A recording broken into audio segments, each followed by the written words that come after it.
Hi, everyone. Welcome. This is our 8th monthly Lake Org chat this year. 4 more to go in 2025. As an outreach program of the College of Natural Resources at UW-Stevens Point, our goal is to provide educational resources and support to the community in regard to lake health. As you most certainly know, Wisconsin has over 15,000 lakes, and over 750 of these lakes have an organization that protects and manages the health of the lake for current and future generations. We try to get important information out to you all in a timely manner, in hopefully fun and exciting, engaging way. Please let us know how we're doing with these chats by completing the feedback survey linked on YouTube. We hope you'll join us for future episodes, and the topics are listed here on the slide. And be sure to take a look at the past episodes as well.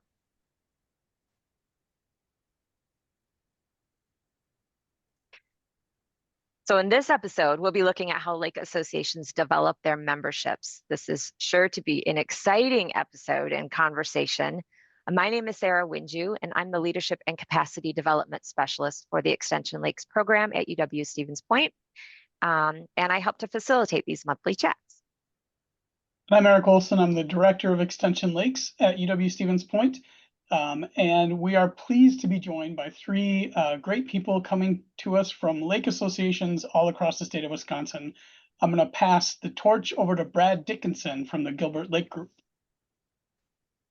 Hello, everybody. Yes, this is Brad. I am president of the Gilbert Lake Advancement Association, as we call it. We're a roughly 140-acre lake in northern Waushara County, which is very much kind of the center of Wisconsin.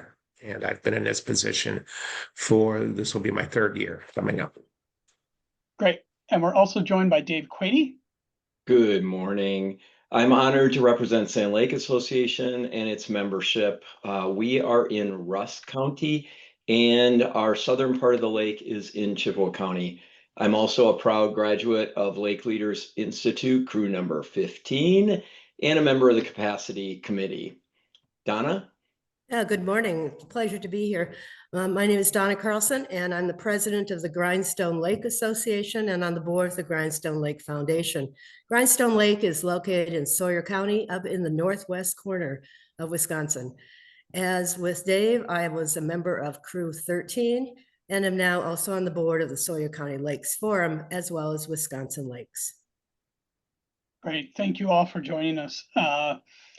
This chat, we're going to be talking again about just membership, the concept of membership for lake organizations and sort of what it entails. And oftentimes we end up focusing on membership in part because our partner, the Wisconsin Department of Natural Resources, forces us to talk about membership. The stars here may not align perfectly with where I wanted them to be, but there's 5 of these standards to be a qualified lake association that pertain to membership. It has to do with who you can and cannot limit membership to, and which we're going to talk about. It has to do with how many members you have. We're going to talk about that. The DNR talks about dues and how much you can set those dues rates at. And so we're going to be talking about that during this episode. What does it mean to be a qualified lake association, though, requires maybe a little bit of explanation. The DNR every year distributes over $6 million to lake organizations all across the state of Wisconsin. And when those grants are given to lake districts, those are local units of government. When they're given to counties or other local units of government, it's kind of understood that that's a public purpose. A unique thing in Wisconsin is that we also give that money to lake associations, which are nonprofit private organizations. And the DNR has determined that, well, yes, we can do that, but we want to make sure that those groups are doing legitimate work around lake protection and that they're not being excessively exclusionary, that they're not really caging people out of who can be a member or not, because, again, it's public money. If you're a group that doesn't want to interact with the DNR grants, some of this discussion may not apply to you. And if you're a lake district, you already have members by virtue of being a local unit of government, and your district boundaries kind of define who your members are. Jump to the next slide. Yeah, so we are doing this episode because we do get asked frequently how an organization is doing based on their membership percentages. People ask, how are we doing? How are others doing? How many members should we have? And that's a really hard question to answer because all lake associations are different. So calculating your membership percentage will be different based on your membership structure, which we'll be going into in probably the next slide, I think. Membership depends on a lot of different things, such as the size of your membership base, how many potential members there are, your different levels, your structure, like I just mentioned, and what your mission is. And we'll explore all of these, but it's a good question to ask. It's good to think about it, but there isn't an easy answer. Donna, Brad, and Dave, would you all mind sharing your membership numbers? How many memberships do you have based on potential members, if you know what your potential membership base is, or just maybe how many members you have out of how many riparian owners you have? Donna? Okay, we have 328 properties on the lake, and the lake is 3,100 and some acres in size, with over 10 miles of lakeshore. Now, in the last few years, with various initiatives, we've grown to 182 memberships, or 58% of the total. In addition, we added what we call gift memberships. This has added an additional 5% to our membership base. And with gift memberships, you can include a membership that might be the next generation. This is one of our particular goals, to get the next generation involved. Or there may be extended family members that the information right now goes to a trust or somewhere that all people do not understand or get the communication. So that's some of the membership ideas we've used in order to increase it. Yeah, at Gilbert Lake, we're a much smaller lake. We have roughly 125 riparian, and we have a membership, though. We probably exceed 90 to 95% membership in our association, so it's very high, probably 115. And we do have another class of membership we'll probably talk about in a few minutes, but if we include those, we've got another 30 or so what we call Friends of Gilbert Lake. So our association is an important part of living on our lake. It's part of the culture of Gilbert Lake, honestly. Awesome. So Dave? our membership is open to anybody that wants to become a member and shares the goals of our lake, which are pretty basic, but it's to keep our lake clean of invasive species and safe. We don't limit by where you live, whether you're a riparian owner or not, but we do, excuse me, we do have about 40 paid members, and we keep track of those members in our lovely Excel worksheet. Great. So this is just showing how different lake associations are. One is very big with 10 miles of shoreline, and then some smaller lakes as well, where Brad, you limit your membership to property owners within 1 mile of the lake. Is that correct? Correct. 1 mile, and residing there for 1 month out of a year. And of course, we don't have too many property owners outside of the lake shore that would be candidates. I would say, almost virtually all our memberships are people that live on the water. Sure. And then another association that you don't limit, Dave, you don't limit your membership at all. Anyone can become a member. So it just goes to show how difficult it might be to calculate, like how many potential members are there if we don't, if it's open to anyone.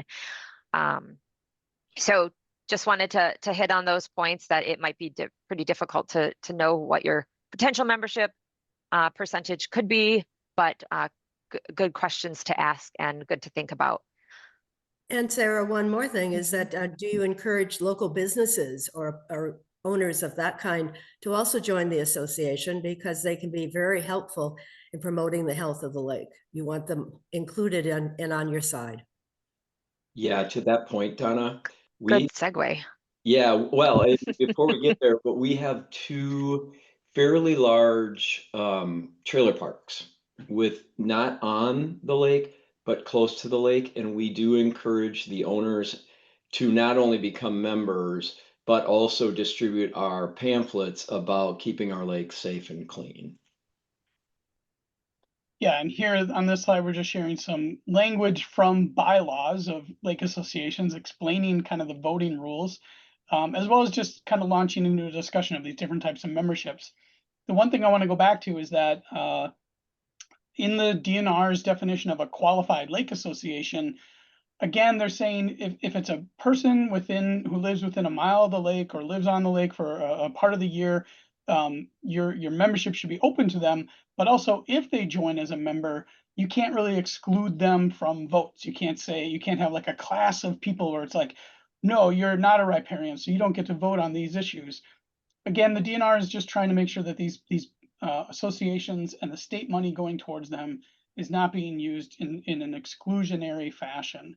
I oftentimes tell people like Dave does, just open your membership up. Like it just gets around this whole conversation of, well, what if you live 1.1 mile close to the lake, or I'm at 0.99 miles to the lake. Just as Dave said, we're going to open it up to anybody if they want to join. And the reality is that there aren't a lot of people who have no connection to that lake who really would want to join. And if they did, they would get, if they joined, they get the right to vote. And Dave, to be honest, like your situation is one where people raise sort of a boogeyman concern that like campers living at a particular RV camp might all flood your membership and then take over the organization. Has that been a challenge for you, Dave? Have people raised that question? The question has come up, and so far we have not had any issues or concerns around that. But the board has talked about it in the past because of that exact same scenario, Eric, where if something like that was to occur, the lake dynamics could potentially change. So far, knock on wood or whatever you're saying might be, we haven't had any issues with that. And Brad, at Gilbert Lake, it sounds like you guys have maybe a structure that allows for members as well as sort of a way to be recognized as giving to the lake, but you maybe don't get voting rights with that. Exactly. Probably 20 years ago, we established this classification called Friends of Gilbert Lake. It is, if you're a friend of Gilbert Lake, your dues are 50% of full membership dues. You receive 100% of all the communications we have.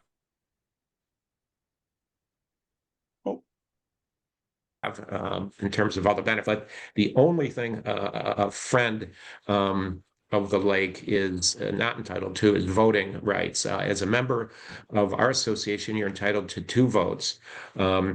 The whole idea of the Friends group is to encourage and get communication to family members that may live out of the area, out of state, that do visit the lake a lot, as well as their friends, to make them aware of, again, as Dave says, all the safety and lake health related things that are important to us, since they're truly using the lake a lot, and also a way for them to give something back to the lake that they enjoy. So, like I said earlier, we have 20 or 30 at least friends, which would set about 25% of our full membership. So it's an important class for us. Thanks. Yeah, Donna, that sounds a lot like your gift membership too. Yeah, it does. And so the voting has not been an issue, and we do encourage them because we'd like to have the people that care about the lake and the next generation, et cetera, become involved instead of waiting until later or if ever. And Dave, at Sand Lake, you have, I think your rules are up here on the board, that there's this 2 votes per household / family. But you also have a pretty small membership. It seems like everyone might know each other when they come to the meeting. Yeah, it is a fairly small membership, although I am surprised at the number of people from the south end of the lake that don't own or don't know the folks on the north end and vice versa. But yes, being a smaller lake, most members know each other. We also understand who has, obviously we keep track, but we understand who has paid. And when it comes to vote on an issue or something like that, we know enough because we're little that we know whether or not they've paid. even though we do keep track of it. Yeah. And this voting, again, what is it usually about? I think board members are typically voted on by the members of the organization. Sometimes there's an important topic that's put before the Lake Association at an annual meeting, and they want to really gauge, where does the membership want to go on these issues? I haven't heard a lot of cases of really contentious, close elections. Dave, it sounds like you guys just do a show of hand voting when it happens, just kind of count them up. Brad or Donna, have you ever had like a close vote on something? No, not that I can think. Well, there was one, and actually, it had to do with when we had high water a few years ago, and we actually went no wake for 2 years to preserve the shoreline, and you can imagine that that might have been closer to a 50-50 split in opinion, and it was. It went in favor of no wake for 2 years. Yeah. But not in terms of officers. No, we were generally looking for volunteers. Yeah. Isn't that the truth? That if you volunteer, you're it. No.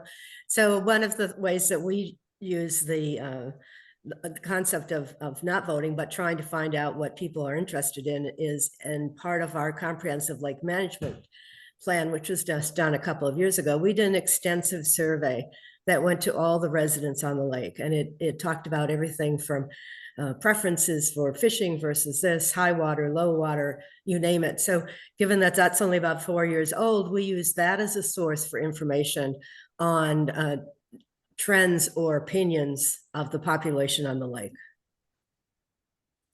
Great. Good suggestions. Yep.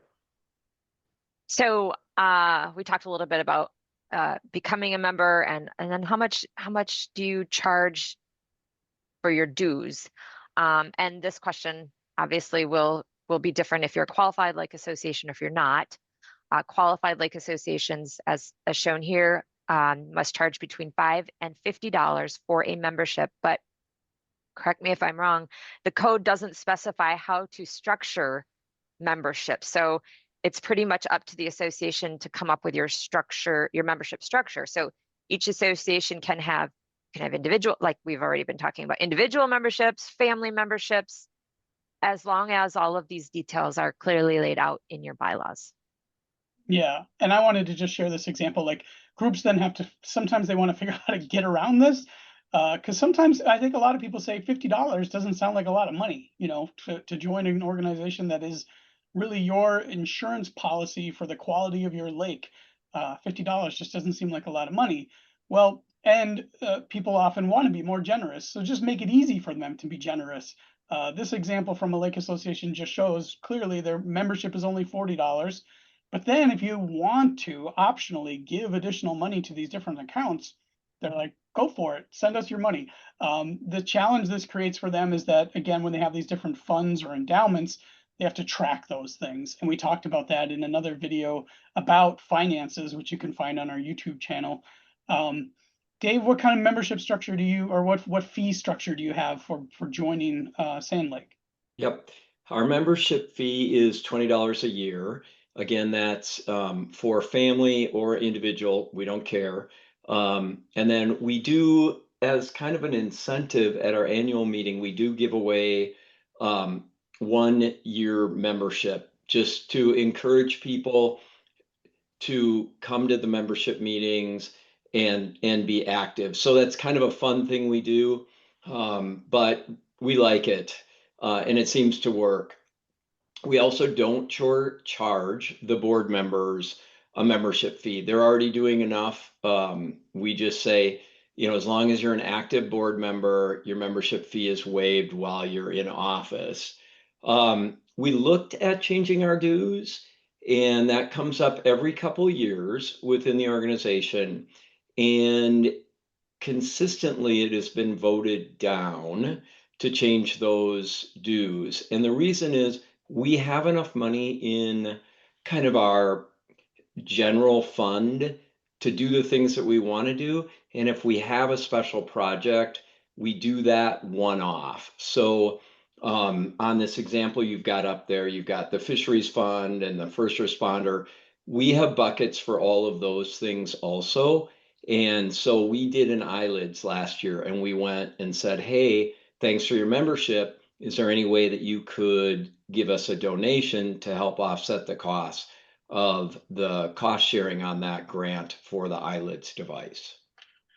Sure. And just to clarify for people, the eyelid refers to a camera with a communication thing at a boat landing meant to interact with boaters as they come and go to remind them of removing invasive species. Yep.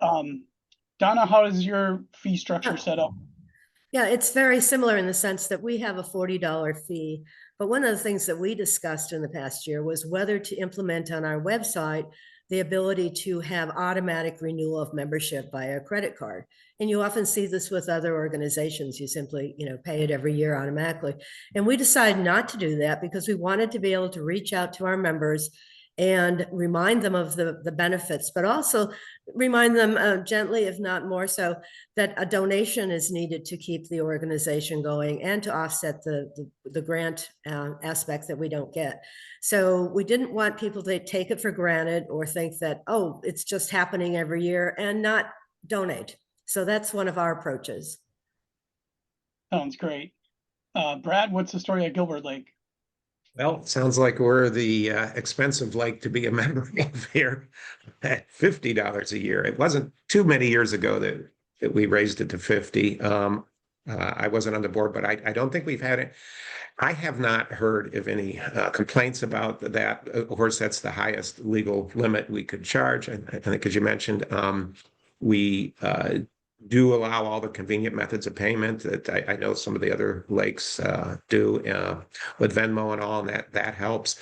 I agree with Donna. We do like to reach out to people and have them engage, either whether it's bringing a check to the annual meeting or when if they're running a little late, I'll communicate with them. But generally, we have about 90% of our members pay that amount in a timely manner. So that's I think pretty good. And again, no pushback on the dollar amount that I know of. And like Dave and Donna, do you have a way to handle if people want to give more, if they want to contribute to a specific thing? Yep. Absolutely. We have the classifications that go out on our mailings that we ask for membership. So we do keep those funds allocated appropriately. And then, of course, is the additional ask for special situations. But the donations, in addition to the membership, is very clear on all of our communications. Awesome. We do the same. Eric, I just wanted to add that we do the same when always encouraging donations and all. And actually, that ends up comprising probably 50% of our revenue. I mean, it is very meaningful between special event revenue and donations. It's very significant now. Yeah, I agree. And for us, we have things like I mentioned, mostly around clean boats, clean water, where we ask for additional funding. We have the First Responder Fund, where we make a donation from the Sand Lake Association to the first responders. We keep that separate. And then we have, if we have a project or something coming up, we'll ask for specific funding around those projects. Great. Thank you all for sharing your dues structure. We're going to move on to the benefits. This is another question we get frequently, and you might as well. People want to know, well, what does my membership include? And if nothing else, members should receive communications about how their membership has benefited the lake, right? Which I'm sure they all do. And each lake association is different and has the ability to do different things for their members. And like you all mentioned too, you have different culture at your lake. So some people, they don't need anything. They want to know that, they're supporting something that they love and they're protecting it for future generations. So that might be all that they need, but others might get questions of what does my membership include? Can you each tell us a little bit about what your membership benefits are, and as well as how memberships benefit the lake and the association? Brad, do you want to start us off? Sure. You were starting to explain, the communication is key in terms of what I think people are asking for and want. We communicate everything that we're doing relative to AIS, control. We have probably half a dozen special events, some of which are our fundraising special events that we promote.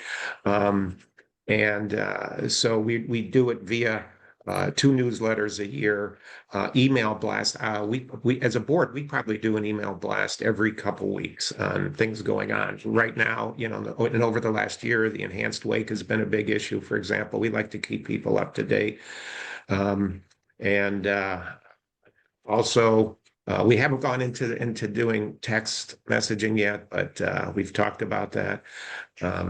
We have 2 social media websites, that Facebook websites or sites that communicate, one to the membership and then one that's to the friends of Gilbert Lake in our case. So, and also our directory on our website, we have a special tab that is for members only, and that gets you to a directory and all the detailed information of all the members. And finally, according to our bylaws, if you'd like to be a board member or an advisor to the board, a special role we have where you have 2 advisors that are non-voting members of our board, you need to be a member of the association. So that's an incentive. Awesome. Thank you. Dave, how about your benefits to members? Yeah, we don't differentiate with a private group. We've talked about it. There is a desire to do if you're a paid member and you're a riparian owner, have a directory on the website. We haven't gotten around to that yet.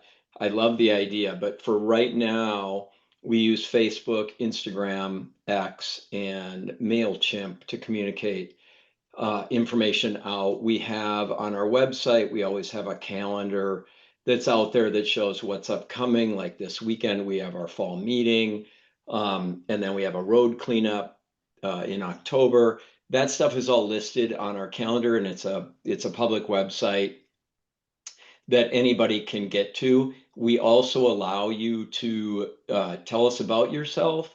If you're interested in becoming a member, we have a form on that website, along with a way to pay if they choose to do that. We just kind of took a different approach where we wanted it to be open to everyone, so everyone understands the direction of the association and what our priorities are for our lake, which is really keeping AIS away, making sure it's a safe and clean lake, and then protecting our loons. Donna? Yes, it's hard to follow up after you 2. You've covered a lot of territory, but I would like to add one piece, and that is we find that having the association, having the relationship with these people also gives us the ability to mobilize them in terms of issues that may be important that we want to say, have a voice at our local township meeting or whatever. So the communication out is certainly important. The other piece is I think that it's incredibly important that people know how and can freely talk to someone then and can answer questions or point them in a direction of what's a resource they might need, so that they feel like they have someone or a group of people that they can go to and will not be turned away when a question is asked, or that there is no question that is too silly to ask, shall we say. So I'd like to add those 2 points to what Brad and David already mentioned. Thank you all. And remember, the bullets on the slide are just suggestions, they're not requirements. There may not be any specific benefits you provide to your members specifically. If your members are just willing to be you're a member because they believe in it and want to support the work that you do. But others have, like we've already mentioned, have special member benefits. So just wanted to make sure that these are just suggestions. Eric, were you going to say something? Nope, just jump into the next slide. Okay, well, let's go there. We also get communication from people just basically saying we want to grow our membership or we need to get more members. And I want to make reference back to this organizational capacity pyramid. You can see a long discussion of this if you go back to our first episode that we did all the way back at the beginning of 2025. That's also on our YouTube channel. All the things that you want to get done around your lake are your programs, but they're built upon a base underneath them in this pyramid. You know, in the middle, sort of connecting with other groups that could help you out, as well as getting your ducks in a row and having a good organizational structure. Then you got your members, these people that, again, you're communicating to, and you've got these dues coming in, some resources you need to fuel your programs. And then below members is basically a whole bunch of other people, like all these possible members. That's really who you're going out and recruiting from. This could include people like recreationists who just come to your lake and do fishing once in a while. You know, if they come to your lake and they use the public landing and they fish, like they have some sort of interest in the health of your lake.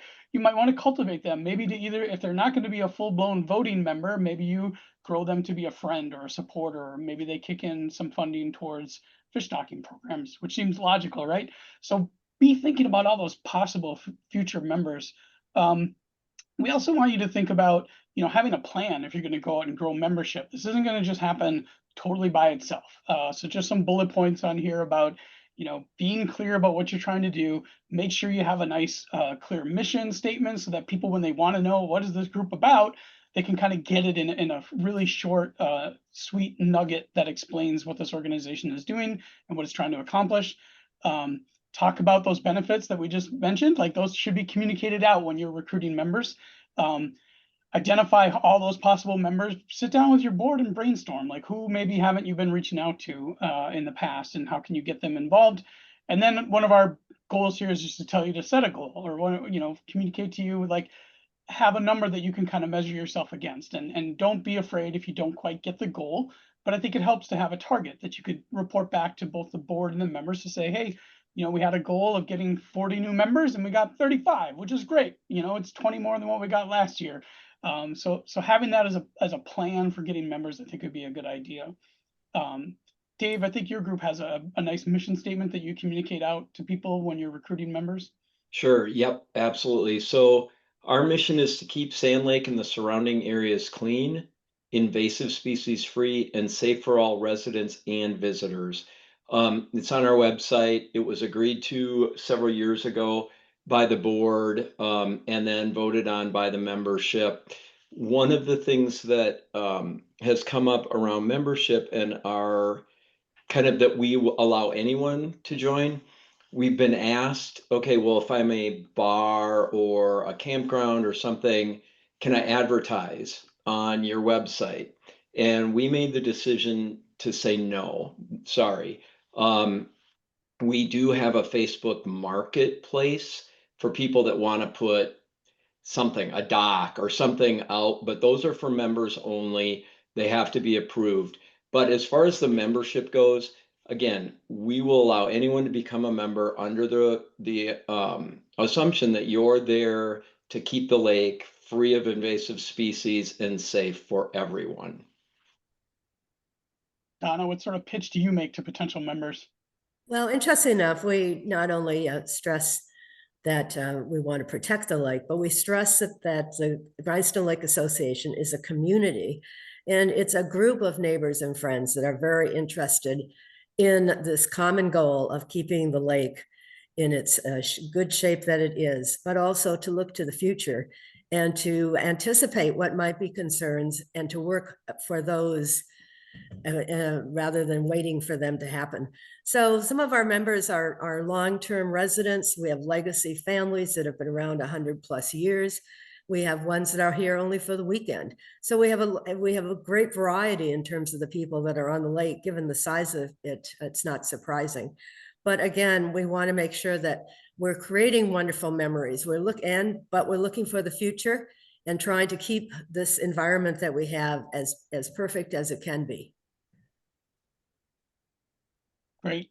Thank you for sharing that, Donna. Well, another question we get is how do you get new members? Maybe people have been stuck at the same members every year for a really long time. Maybe people they're not growing their membership. So without going too in depth into what all that you do, we wanted to share ways that you might increase your membership. So Don, I think you sent me these pictures that are on the screen now. Can you tell us a little bit about your welcome packets and your neighborhood meetings?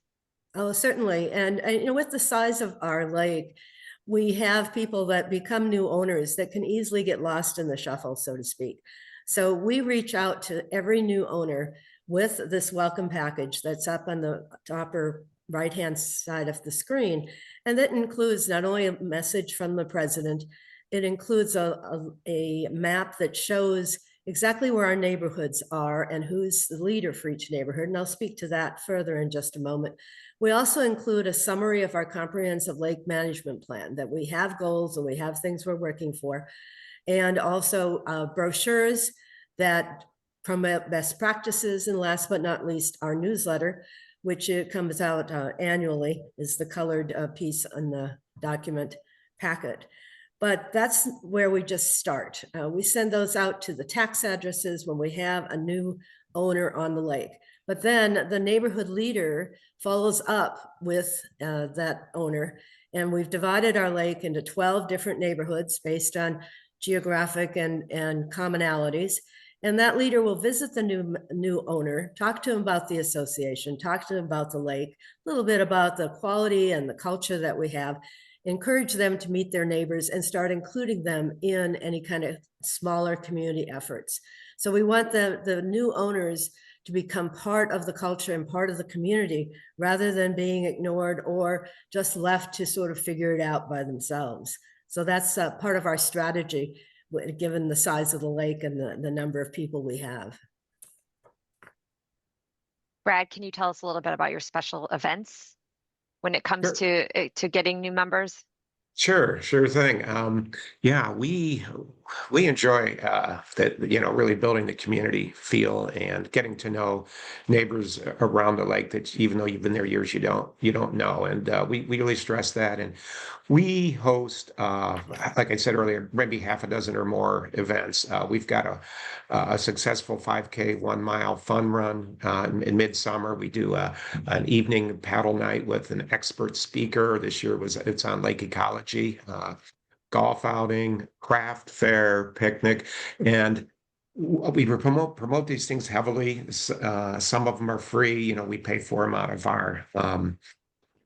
our general fund, and we generally have a company sponsor these events, and so there's nice gifts that are given out that the sponsor pays for, and I think we do these in a quality way. These are great events, and we get a lot of compliments, and I think it really, word of mouth around the lake at how fun the 5K was, or we call fun run the year before. So this thing has continued to snowball, and I think the sense is that by being a member of our association, you're part of that, that social community and part of the, just feel more comfortable and invited to these events. So it seems to work for us. Thank you. I'm sensing a community theme between both of you. And Dave, how about you? How do you solicit members? Yep. So we, like I said before, we have an open membership on the website. If you want to join, you can join via the website, or you can make a donation on the website. But most of our members pay up their dues at our annual meeting. We have 3 formalized meetings a year, a spring meeting, an annual meeting, which is also a potluck, where the association provides the quote meat. So it's different egg dishes and stuff. And then everyone else brings something to share. That's where we get most of our membership. And that includes new members that may have moved in, that we've got on our email list, or that one of the other neighbors had solicited saying, hey, come to our annual meeting, find out what the association's all about. And then we have our 3rd meeting, which is coming up actually this weekend. It's always at the end of the season, the kind of the open water season, where we'll get a few other straggler people to join. But our goal is always to bump what the membership is from the prior year. We don't have a lot of property turnover. So if we do get a new member, it's probably because of a property turnover. So we do that. We do provide 2 types of brochures, one for members, and that's for anybody. It's kind of just goes about what is the value of the lake, where do we stand on certain things. And then we have another brochure for rental property people that have property that they do the short-term rentals. And that's more focused on safety. And so we've kind of got two target audiences for our membership brochures, the long-term residents and the people that are there for a long time, and then the short-term rentals. Great. Thank you. So three very different ways, and these were just parts of what you all do, right? I mean, but three different examples of how you might increase your membership, and it takes work. I mean, there's so much time invested in this, and you need people to do this, whether it's neighborhood meetings or these leaders, all these special events, which takes so much time to organize, and then of course meetings and tracking and just making those connections. But the theme here is that community, building community, keeping people engaged, knowing your neighbors, and making sure that people develop that sense of culture, that sense of place at the lake. Now, Thank you all for, oh, go ahead. I was going to go to the next slide. Ultimately, if you're doing like an outreach campaign, if you're actually trying to move your membership up a level, you need to have a sort of a schedule on which you're working. You need to know like from what time to the next, and you need to sort of benchmark yourself and say, well, we were at this point in January of 2026, and we want to be higher in 27. We're showing this wheel of communication. We introduced this in a previous virtual chat back in, I think, February of 2025. And this kind of just shows some example things that you might want to base your regular communications on. And in this case, we indexed to the annual meeting happening in May. Then maybe you'd want to do sort of that membership reminder mailing and email communication starting in March, just to get people thinking about things. So work backward from wherever your annual meeting is and start planning communications, how you're going to reach out to people, and how you're going to remind people that it's time to renew. Brad, you know, how does this calendar idea fit into what you do for managing membership? Do you track things based on the calendar? Yeah. Actually, we operate very similarly to the wheel you show there. Our annual meeting is July 4th, roughly, and our fiscal year runs from the 1st of July through the following June 30th. So exactly, we begin via our spring newsletter around Memorial Day, soliciting our dues for that upcoming fiscal year. And I would say, and we encourage people to bring a check. You can pay through our website, like I've heard others do here. And by the time our annual meeting concludes in early July, we probably have 75% of the prior year's members paid. And we remind them again within our second newsletter of the year, which is around Labor Day. And by the end of the year, we probably have only 10% of the 120 members kind of lingering out there that we start our treasurer trying to collect via email, and then I'll ultimately send letters from, snail mail letters from myself. And, by the time the next year's meeting rolls around, we probably have, 98% up to date. That's kind of how we do it. Sounds like people do not slip through the cracks in your case. Dave, maybe you have a more laid back approach?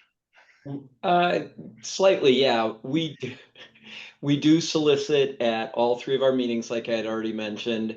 And then if we notice that our membership is not where we think it should be, we do have a small ad hoc membership committee that will go out, and it's kind of a little bit like Donna's neighborhoods, where we have somebody in the south, somebody in the middle, and somebody on the north, and they'll go out and just help us solicit those members that are either just because they forgot or haven't had time to attend a meeting and pay in person.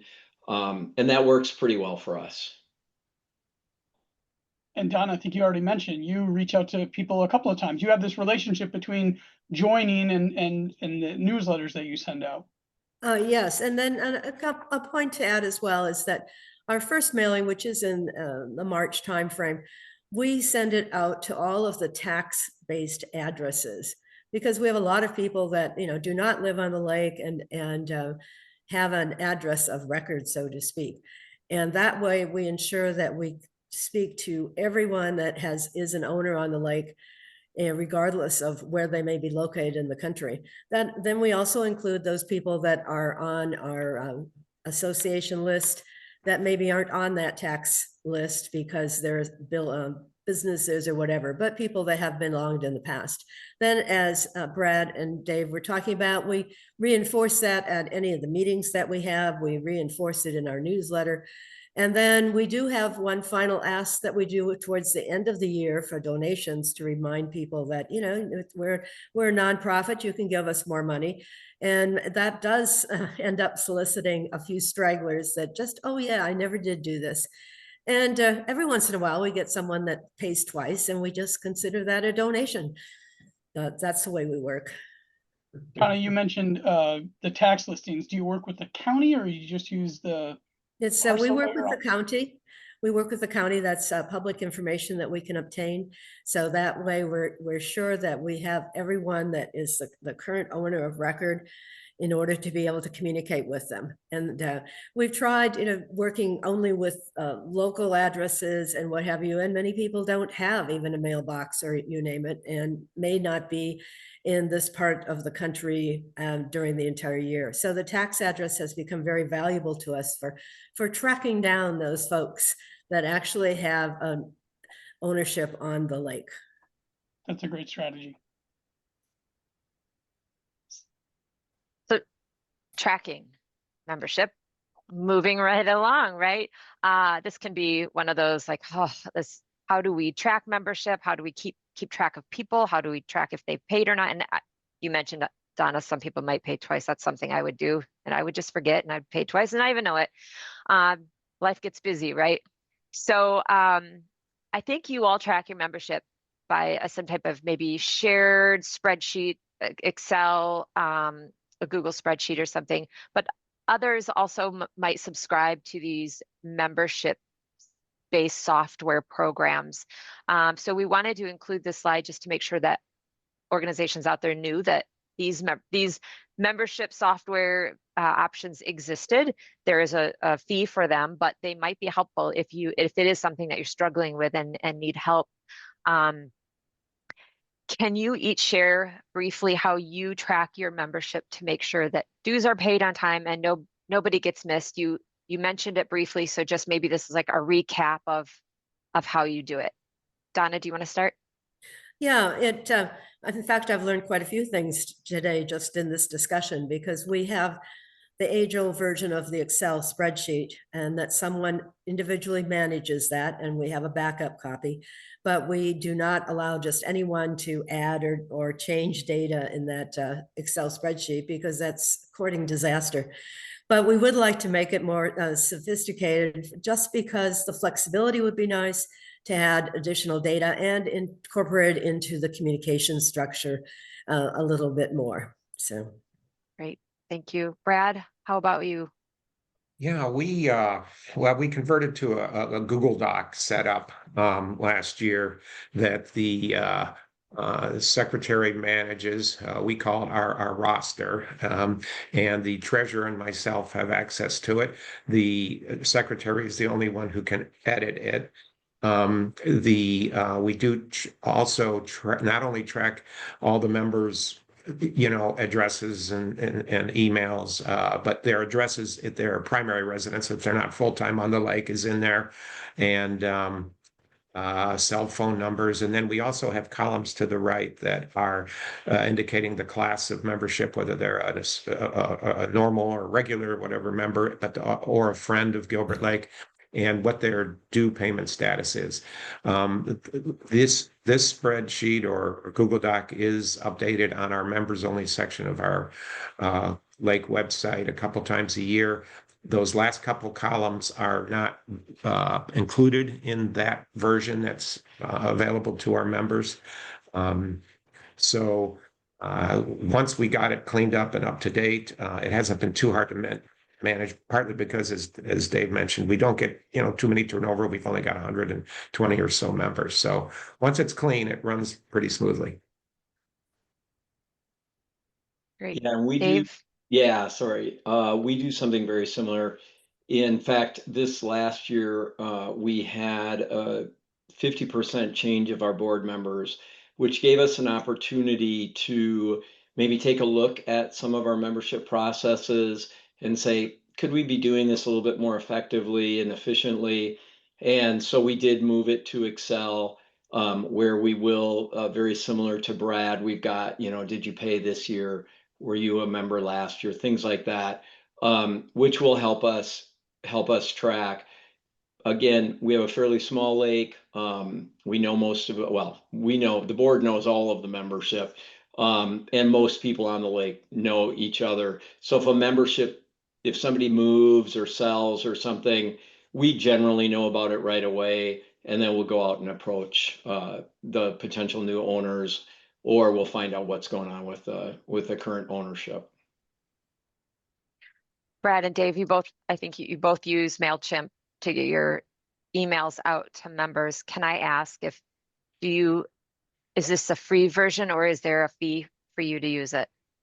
We're using the fee-based version. We started out with the free version, but we exceeded the maximum number of emails allowed I think it's per month. And we don't send a lot of emails, so I was a little bit surprised by that.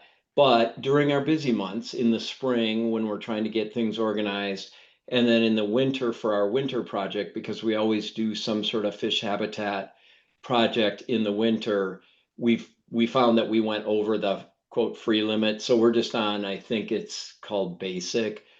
It's not much per month, and that does help. We will be looking at how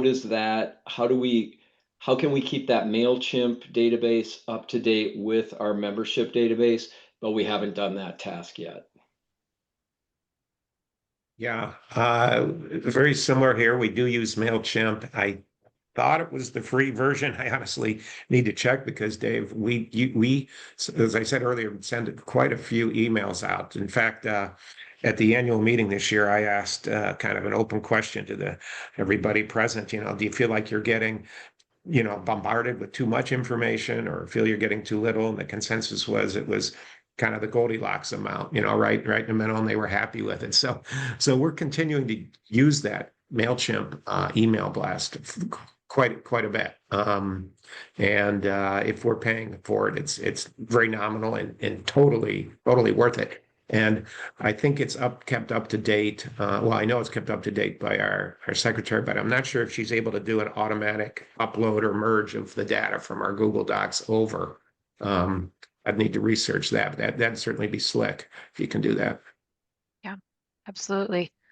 And there was if you're interested more in MailChimp and communications, I think it was our February monthly chat, which featured communications and email communications and how much do we send and how is it enough? So definitely look back at that February episode to learn more. Was going to say something else about tracking memberships. Oh, we could do a whole nother episode on all of these programs too. So that, we wanted to just briefly give a list of there are programs out there, there's software out there.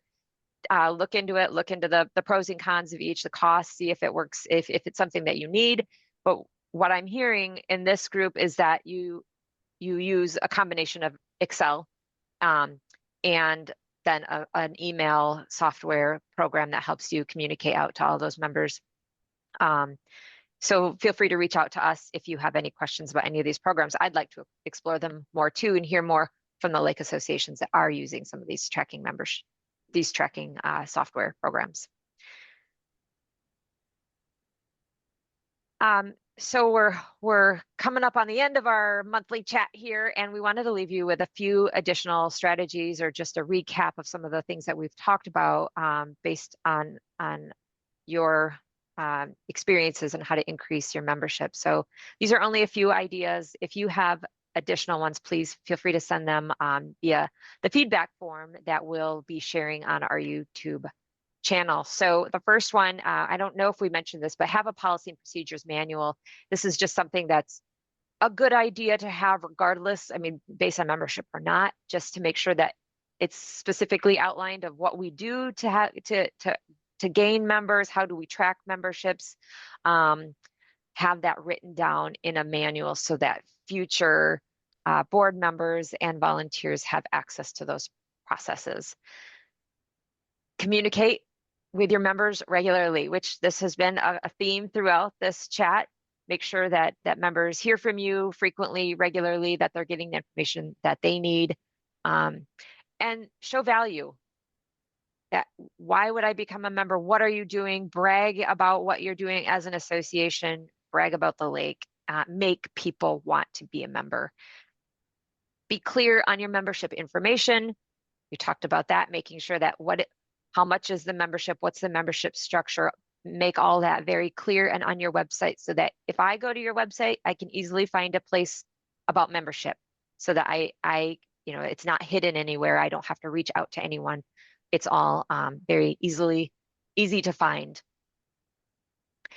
And we didn't talk about this either, I don't think, but a logo on clothing or gear, an easy way to spread the word when you're out and about in the community, having your association on t-shirts or stickers. Do any of you have clothing or apparel, or gear? Brad, you're nodding yes? Oh, yeah. We recognized a number of years ago it would be great to have our own Gilbert Lake logo, and so I actually at the Wisconsin Lakes and Rivers Convention ran into someone who would do it for us, and lo and behold, we always have had a merchandise program at our lake where you could get all kinds of clothing and glassware with kind of a generic Gilbert Lake, barely a logo, but now we've got a slick logo and clothing sales that my wife and daughter run are tracking well. We open an online store, and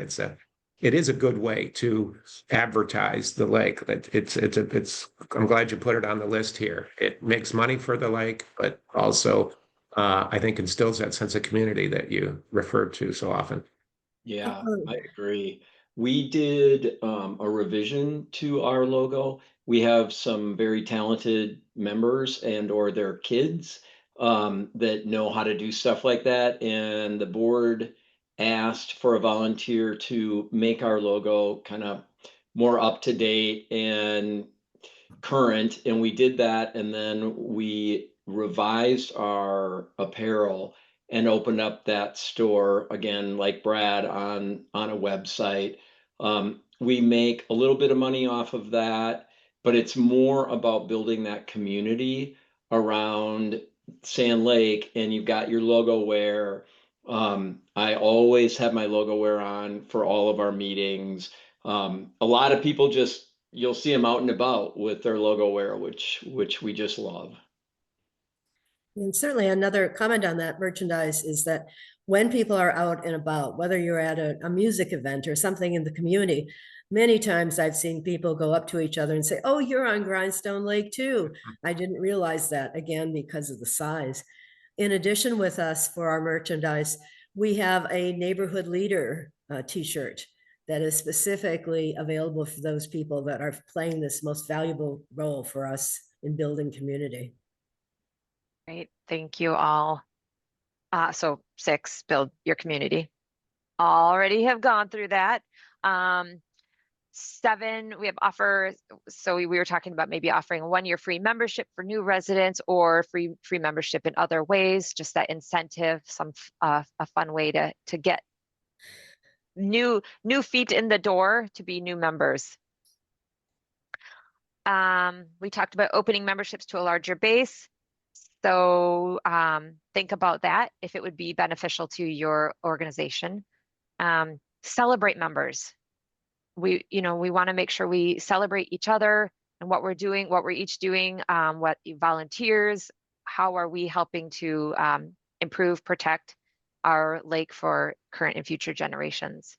A comment there, Sarah, I'd like to add is that we just celebrated our 35 years of having the association, and at our annual meeting, we had all of the past presidents up in the front and taking pictures of them, and also celebrated the families. We have several families that have been on the lake well over 100 years, and that was pretty special. And of course, the cookies that had the lake on it, as well as the number 35, to make this a special event and to not just encourage the community, but also to realize that this is something that can become part of your family. It's a tradition. It's something that makes a difference. Congratulations. That's really neat. Thank you.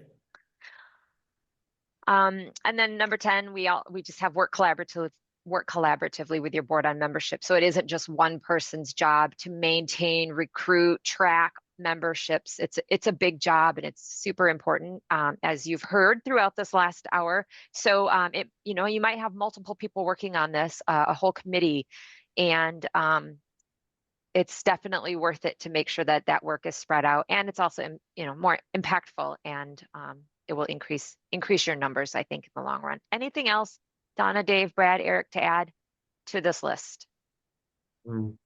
Something occurred to me just a moment ago as you're going through the list is I think as a member, you would feel much more comfortable making suggestions or requests to the board to help align the priorities of the board and what the board focuses on.